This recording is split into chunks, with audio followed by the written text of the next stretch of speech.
వాళ్ళలాగా ఉండే పరిస్థితుల నుంచి ఈరోజు పనిచేసే ఒక ఉమెన్ కమిషన్ రావటం అనేది ఒక మంచి పరిణామం కింద భావించాలి.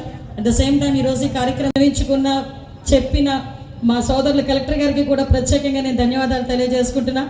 ముఖ్యంగా ఈరోజు ఈ కార్యక్రమానికి కర్త కర్మక్రియ women and child safety wing ఏర్పాటు చేసిన తర్వాత ఈరోజు వరకు కూడా women and child safety wing అనేది ఎక్కడ కూడా లేదు. ఎన్డీఏ కూటమి గవర్నమెంట్ వచ్చిన తర్వాత ప్రత్యేకంగా ఉమెన్ సేఫ్టీ మీద దృష్టి పెట్టాలి.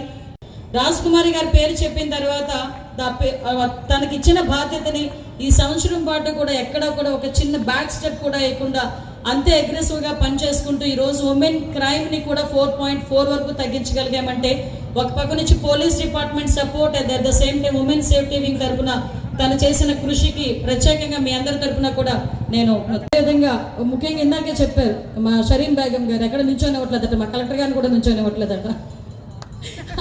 అమ్మకి మేడంకి కూడా ప్రత్యేకంగా ఐపీఎస్ గారికి ప్రత్యేకంగా ధన్యవాదాలు. At the same time Nagesh గారికి ఎస్పీ గారికి అందరికీ కూడా పేరు పేరున నేను ధన్యవాదాలు నమస్కారాలు తెలియజేసుకుంటూ ముఖ్యంగా ఈరోజు ఈ కార్యక్రమానికి విచ్చేసిన మీ అందరికీ కూడా మరొకసారి ధన్యవాదాలు. ఎందుకంటే సాధారణంగా మహిళ అనేసరికి మార్చి 8 ముందు వారం రోజులు మాత్రం మహిళ బాగా గుర్తొస్తుంది అందరికీ కూడా. ఎందుకు ఆరోగ్యాలు వస్తాయి? దాని అర్థం ఏంటంటే అమ్మ ఆరోగ్యంగా ఉంటే ఇల్లంతా ఆరోగ్యంగా ఉంటుంది, మహిళ ఆరోగ్యంగా ఉంటే ఇల్లంతా ఆరోగ్యంగా ఉంటుంది. మహిళ చదువుకుంటే మహిళ సాధికారత సాధిస్తే ఇల్లంతా సాధికారత సాధించినట్టే. అదేవిధంగా మహిళ భద్రతగా ఉంది అంటే సొసైటీ భద్రతగా ఉన్నట్టే.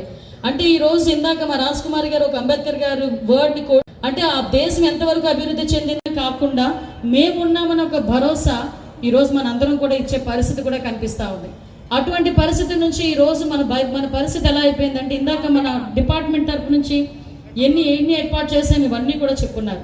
కాకపోతే నా కన్సర్న్ ఏంటంటే as a home minister okay చేతులు ఎత్తద్దు కానీ గుండెల మీద చేసుకొని ఈ ఆడపిల్ల మీద గురించి మీ ఆడపిల్లతో ఈ ఒక్క మాట ఎప్పుడైనా అన్నారో లేదో గుర్తుపెట్టుకోండి.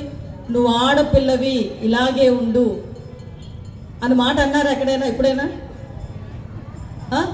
నువ్వు ఆడపిల్లవి ఇలాగే ఉండు, నువ్వు ఆడపిల్లవి ఈ టైంకి ఇంటికి రా, నువ్వు ఆడపిల్లవి ఇలా కూర్చో, నువ్వు ఆడపిల్లవి ఇదే వేసుకో, లేకపోతే నువ్వు ఆడపిల్లవని గుర్తుపెట్టుకో. గట్టిగా మాట్లాడింది అనుకో నువ్వు ఆడపిల్లవని గుర్తుపెట్టుకో. ఈ మాట మన నుంచి నోటి నుంచి అయినా వచ్చి ఉంటుంది, మన అమ్మమ్మ నోటి నుంచి మన దగ్గరికైనా వచ్చి ఉంటుంది, డెఫినెట్గా వచ్చి ఉంటారు. ఎంతమంది మగపిల్లలు ఉన్నారు? ఎప్పుడైనా మీరు ఏడిపిస్తున్నావు ఎందుకురా ఏడిపించేప్పుడు అని అన్నారా? ఆడపిల్లని ఇలా గౌరవం కనుక you are the best mother. Yes, you are the best mother. నేను ఎందుకు ఈ మాట చెప్తున్నానంటే చిన్నప్పటి నుంచి అట్ ద సేమ్ టైం అదే సంస్కృతిని సాంప్రదాయాల్ని రక్షించుకోవాలి, అదే ఆడబిడ్డల్ని మన